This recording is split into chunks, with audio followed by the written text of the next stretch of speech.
The first thing that ICPC have done is to segment the stakeholders in order to promote our mandate and foster the culture of integrity, transparency, accountability in Nigeria generally. So on the basis of that, we have engaged our stakeholders effectively. People who have been established as looters, as thieves, as corrupt people must not come near public office in Nigeria, whether at local, state, or at national level. Welcome to Transparency Files, ICPC's weekly television program.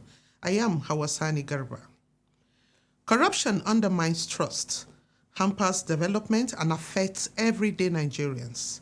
This episode of Transparency Files exploits the mechanisms through which corruption flourishes in Nigeria, focusing on systemic loopholes and the absence of transparency in public and private sectors.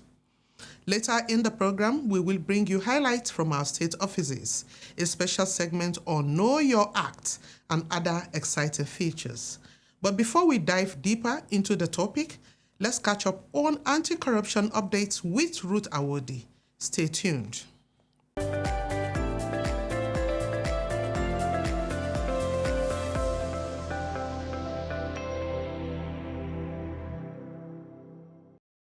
Welcome to this segment on anti-corruption stories. I am Ruth Awodi. ICPC has arraigned two men, Ibrahim Suleiman Umar and Tijani Adam Goni, before the Federal Capital Territory High Court, Abuja, over their alleged involvement in a 4.8 million naira job scam and forgery of employment letters. The defendants were brought before Justice B.M. Bassi on a 5-count charge bordering on conspiracy, obtaining by false pretense and forgery. According to the charge sheet, the duo in June 2021 conspired to defraud two unsuspecting job seekers of 4.8 million naira under the guise of securing employment for them at the Central Bank of Nigeria, CBN, and the Federal Inland Revenue Service, FIRS. Investigations by ICPC further revealed that the accused persons forged employment letters purportedly issued by both CBN and FIRS, as well as a document titled Final Document List, which they presented to their victims as genuine. Their offences contravene Section 1, subsection 1A, and are punishable under Section 1, subsection 3 of the Advance Fee Fraud and Other Related Offences Act 2006, as well as Sections 363 and 364 of the Penal Code. When the charges were read, both defendants pleaded guilty to all 5 counts. Justice Bassi consequently ordered their remand at the Kuje Correctional Center and adjourned for continuation of hearing. Meanwhile, the first defendant in the case, Mohammed Mustafa, remains at large, with efforts ongoing to apprehend him and bring him before the court to face justice. In another development, ICPC and the National Information Technology Development Agency, NITDA, have pledged to strengthen collaboration in ensuring compliance with guidelines for the clearance of information technology projects undertaken by federal government institutions in Nigeria. This commitment was made known when the chairman of ICPC, Dr. Musa Adamu Aliyu, SAN, received the Director General, Chief Executive Officer of NITDA, Mr. Kashifu Inuwa Abdullahi, and his management team during a courtesy visit to the Commission's headquarters in Abuja. In his remarks, Dr. Lee recalled the cordial relationship that has existed between the two agencies, assuring that the Commission would continue to provide maximum support within its mandate to promote safer digital services in government agencies as championed by NITDA. We as ICPC, I really believe that we need to go closer to ensure that our people know what is happening on the ground, so that we ensure that our people have access to information. We ensure that there are records and things that are supposed to be done are done, so that people from all over the world, they can access what we are doing. And that will help in corruption prevention instead of us to be chasing public officers after the incident happened. It's better for us not to allow it to happen. In his remarks, NITDA's DG, Mr. Abdullahi, explained that his visit was to seek ICPC's support in ensuring government institutions comply with established guidelines for IT investments. If citizens are online, government also need to be online to make the citizens. And that's the only way we create transparency. And that's the only way we can also make our data available online for our national planning as well as most of the benchmarking reports different organizations are doing. So without the data, people will consider you don't exist. So Honorable Chairman, you mentioned that many, I can't remember the exact number of local government that don't have websites. So we are ready to support and provide a website for them free of charge.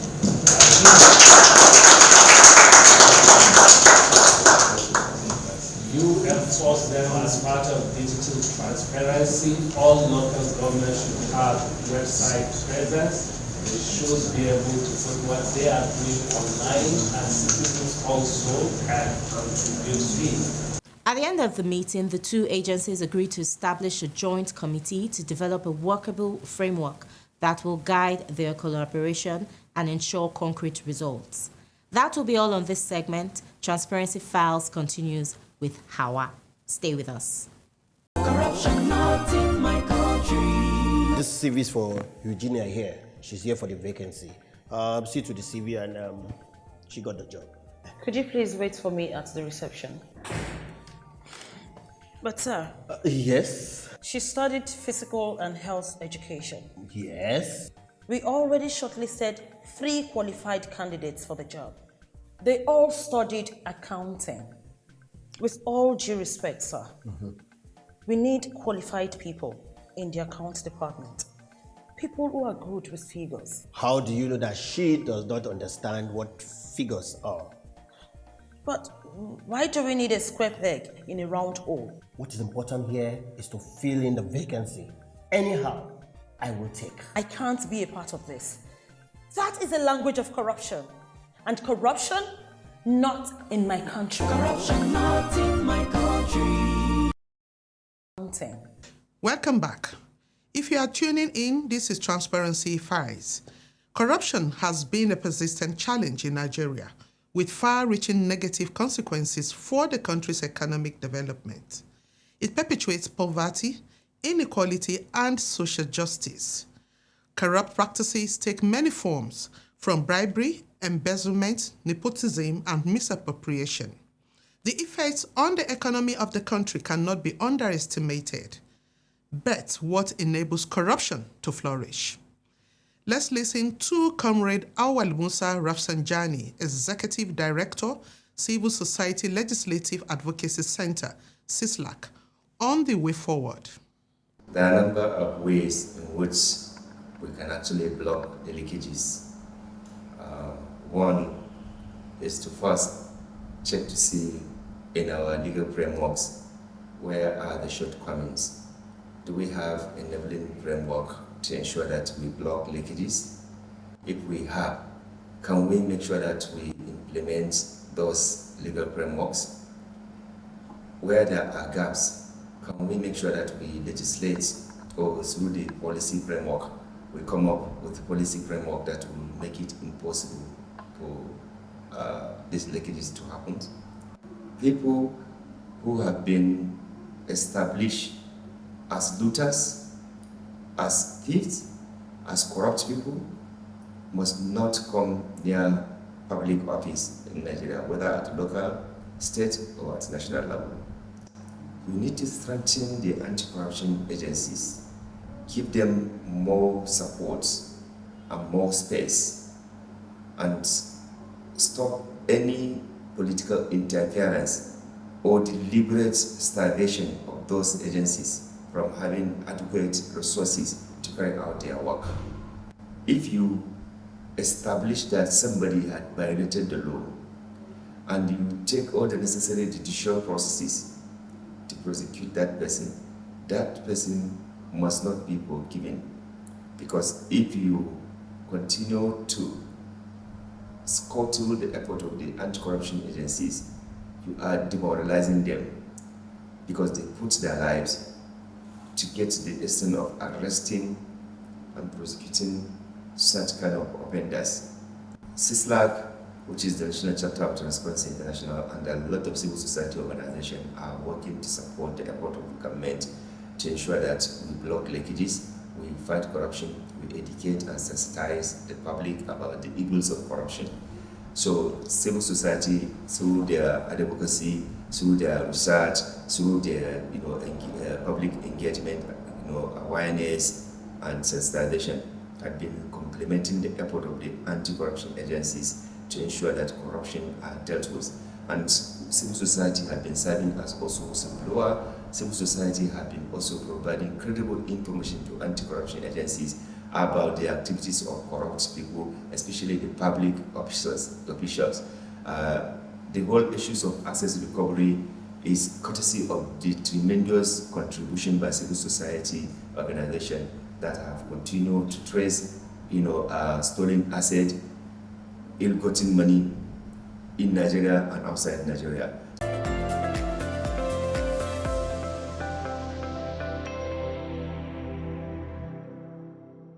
Welcome back. It is a well-known fact that loopholes can be exploited by individuals and organizations to evade accountability. ICPC has three-pronged mandate of enforcement, prevention, and public enlightenment and education. The Director, Public Enlightenment and Education Department of ICPC, Demola Bakare, FSI, takes us into some of the successes recorded by the Commission in the prevention against corruption. Let's take a listen.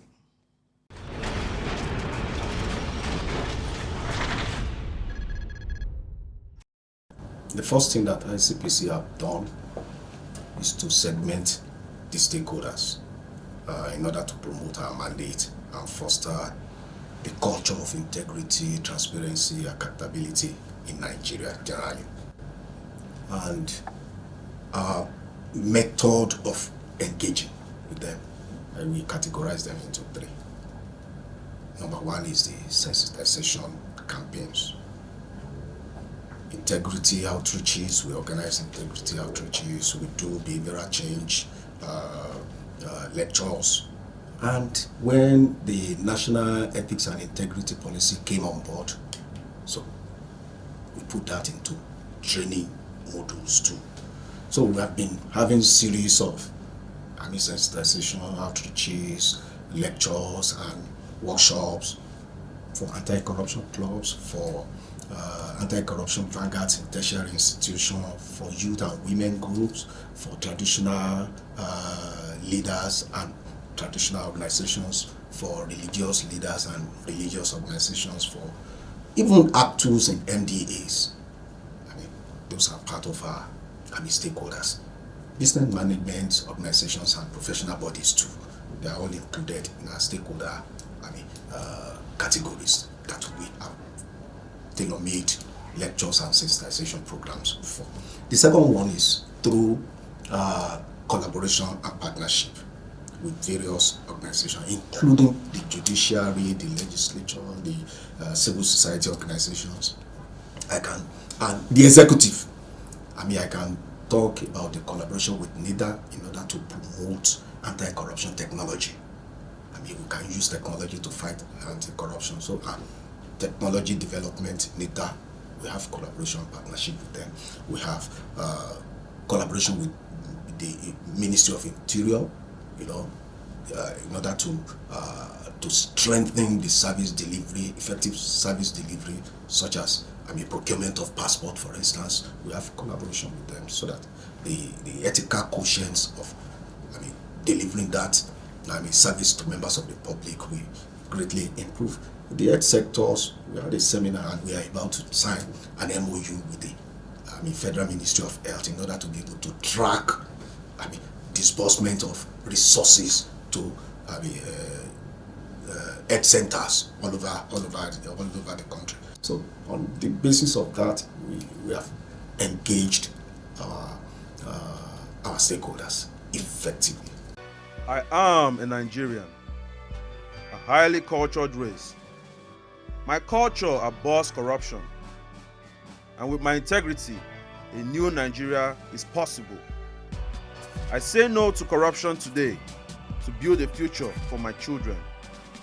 Join me and imbibe the culture of integrity to build a Nigeria of our dreams. Welcome to the Know Your Act segment. How well do you know the offenses and punishment as encapsulated in the Corrupt Practices and Other Related Offenses Act 2000? Unfortunately, many Nigerians are unaware of the law, and ignorance of the law is never an excuse in the court of law. We spoke to a legal experts from ICPC's legal department who explained Section 8 of the Act, its offenses and punishment. Don't fall short of the law. Watch this.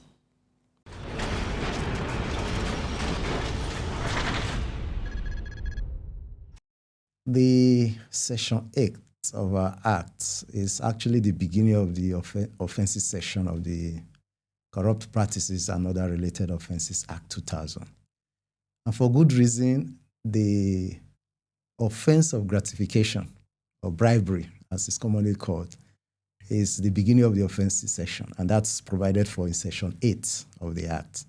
And that's because the Act is a specialized law dealing with official corruption and related matters.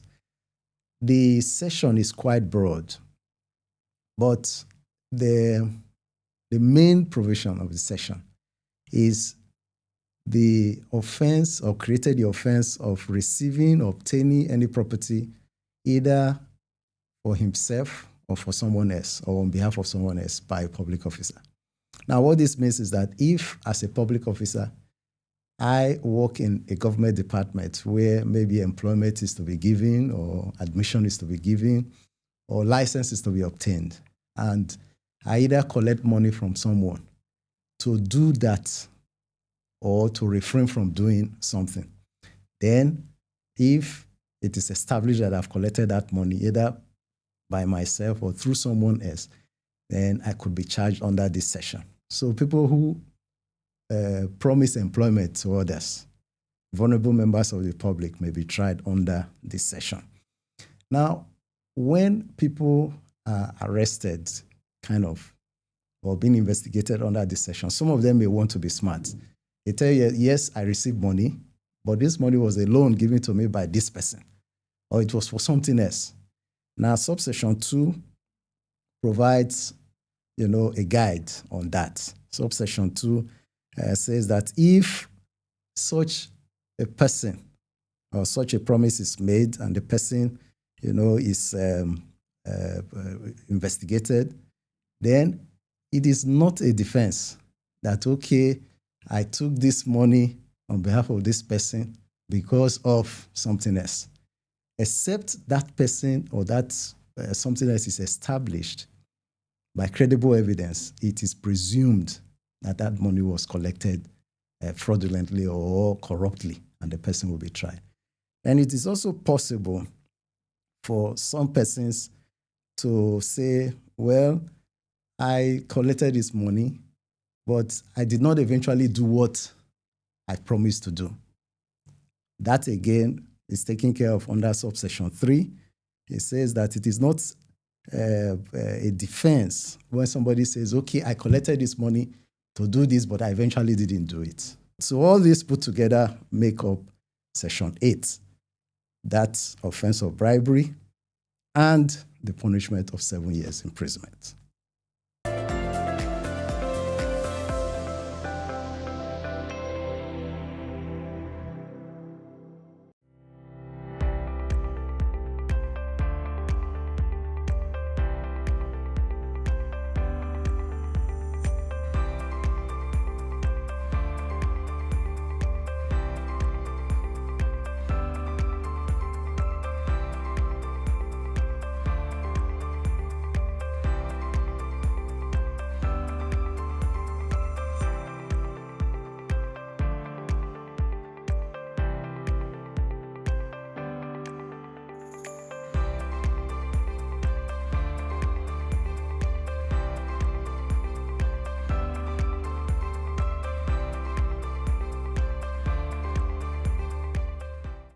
As we prepare to round up on today's edition, let us join Khadija Ibrahim with reports from our state offices.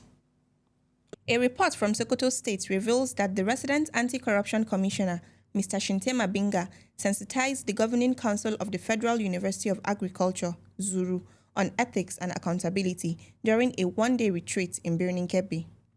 Mr. Binga emphasized the importance of transparency and due processes in the university governance.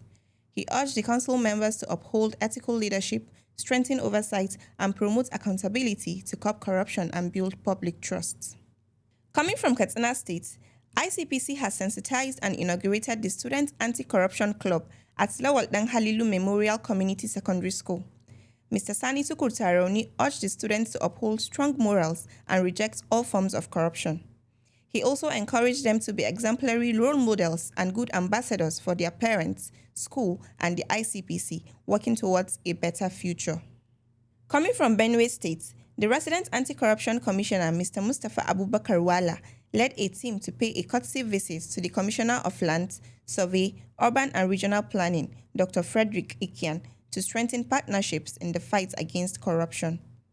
Mr. Wala highlighted areas of collaboration, including system reviews, corruption risk assessments, and public sensitization, stressing the need for multi-stakeholder efforts. Dr. Ikian commended ICPC's preventive approach and pledged support for the collaboration. Similarly, the Resident Anti-Corruption Commissioner of Enugu State, Mr. Kabir Elelu, led a team to pay a courtesy visit to the Zonal Commander of the Federal Road Safety Corps of the state as part of efforts to strengthen interagency collaboration in the fight against corruption. The Zonal Commander, Mr. Anthony Ekuma, warmly welcomed the delegation and pledged continued cooperation to curb corruption and promote ethical conduct across the states.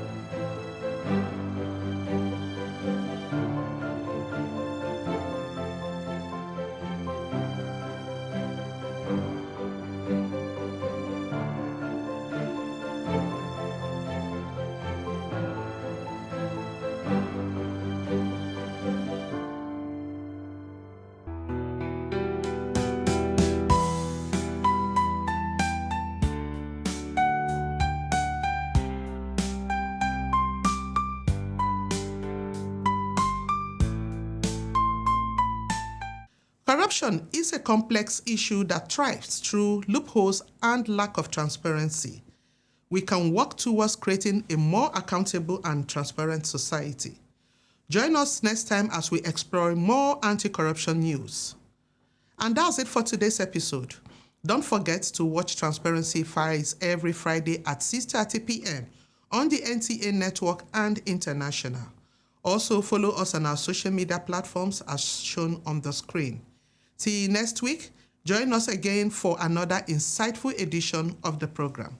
I am Hawasani Garba saying bye for now.